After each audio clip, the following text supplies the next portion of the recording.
provinsi. Ini Bapak ini dia sudah terjemahkan bahasa Arfak. Dia terjemahkan Quran. Ketua Gugus Tugas Percepatan COVID-19 Papua Barat, Derek Abnir SOSMM, menjelaskan bahwa kegiatan sosialisasi ini akan terus berlanjut selama masa pandemi.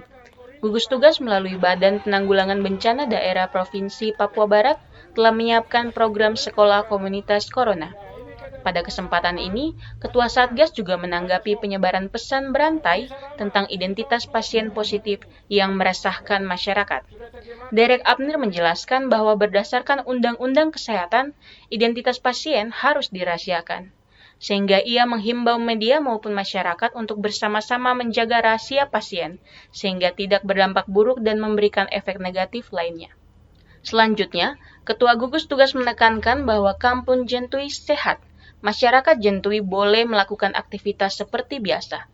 Pemerintah akan bertanggung jawab untuk penanganan COVID-19. Dari Gugus Tugas sudah melakukan kegiatan sosialisasi tadi di kampung pertama dan ini kampung kedua. Apakah kegiatan sosialisasi ini akan berhenti sampai di sini atau nanti akan ada sosialisasi lanjutan? Pokoknya sosialisasi tetap kita jalankan karena ada program sekolah komunitas Corona yang digagas oleh Gugus Tugas melalui Badan Penanggulangan Bencana Daerah Provinsi Papua Barat. Kita akan bagi segmen-segmen. Kita mulai dari studi kasus. Pada kasus kita masuk, kita sosialisasi. Dan selama ini metode ini kita lakukan. Dan dari komunikasi yang kita lakukan, sosialisasi yang beberapa waktu kita lakukan sampai hari ini, dengan metode seperti ini juga menjadi bagian yang perlu kita kembangkan karena langsung face to face dialog dengan masyarakat. Kita sudah melakukan melalui leaflet, himbauan di media sudah kita lakukan. Tapi pendekatan seperti ini juga merupakan bagian yang dibutuhkan untuk mendaratkan informasi yang pasti kepada masyarakat atau khalayak tentang upaya-upaya pencegahan dan penanganan virus COVID-19 ini supaya bisa cepat kita memutus mata rantainya. Jadi garda terdepan itu adalah rakyat. Kalau dia tidak paham bagaimana dia mau jadi garda, maka kita bersatu dia jadi garda. Bukan para medis. Garda itu ada di tangan masyarakat atau di rakyat itu. Baik Bapak, apakah dari Gugus Tugas sendiri sudah punya jadwal untuk dari sini nanti apakah nanti ada kampung-kampung lain lagi kalau sudah ada? Kami sudah punya rencana besar, jadi studi kasus. Jadi kami lihat dari kasusnya seperti apa kita segera langsung tangani karena ini pandemi. Pandemi itu tidak pernah nampak. Kalau bencana yang lain kan nampak. Pandemi tidak nampak. Jadi kita lihat kejadiannya, kasusnya langsung kita ke kelompok sasaran untuk kita menjelaskan langsung clear. Masalahnya skill, mereka bisa paham dan kita harapkan mereka juga menjadi bagian untuk ikut menyampaikan pesan itu kepada pihak lain. Dan hari ini terbukti efektif, kita melakukan di Jentui, mereka mengerti, kemudian kita datang lagi di Uncen, di terminal sini, dan mereka dua kampung yang tadinya berbeda ini, mereka sama-sama sudah mengerti bahwa ternyata virus itu tidak seperti yang mereka bayangkan dan orang sampaikan. Nah, ini penting informasi. Bapak tadi kami mendengar tadi ada respon dari masyarakat di kampung pertama tadi kalau masyarakat ini sebenarnya mereka tidak mau kalau informasi tentang pasien COVID ini tersebar luas di masyarakat. Sedangkan kita sudah tahu sendiri kalau di masyarakat sendiri sudah banyak pesan-pesan berantai yang menyebarkan informasi tentang pasien COVID ini. Ini bagaimana respon dari tim gugus tugas sendiri, Bapak?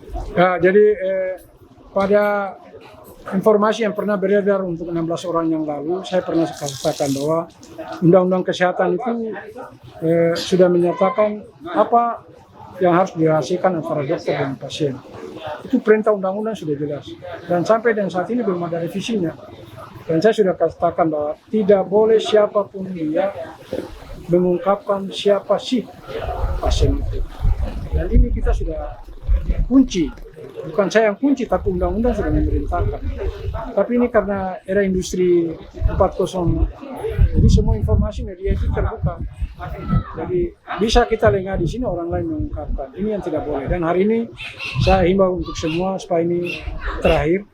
Dan kita harus bersama-sama menjaga kerahasiaan daripada pasien yang kita urus ini supaya tidak berdampak buruk terhadap efek-efek yang lain seperti yang pernah sekarang ini kita lihat atau temui dan rasakan di beberapa lokasi atau kampung yang ada di distrik Warmaeri ini. Bahkan saja distrik, bukan saja distrik Warmaeri, tapi tempat lain juga demikian.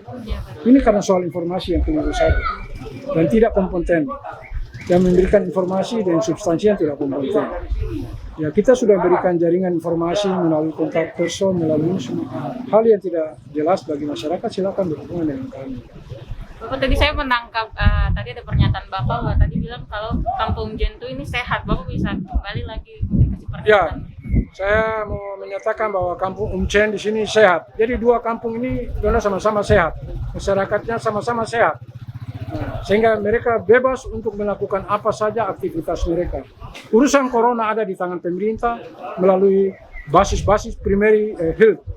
Itu posyandu, kader desa, puskesmas, itu mereka yang akan bertanggung jawab untuk menangani urusan seperti ini. Jadi masyarakat tetap seperti biasa.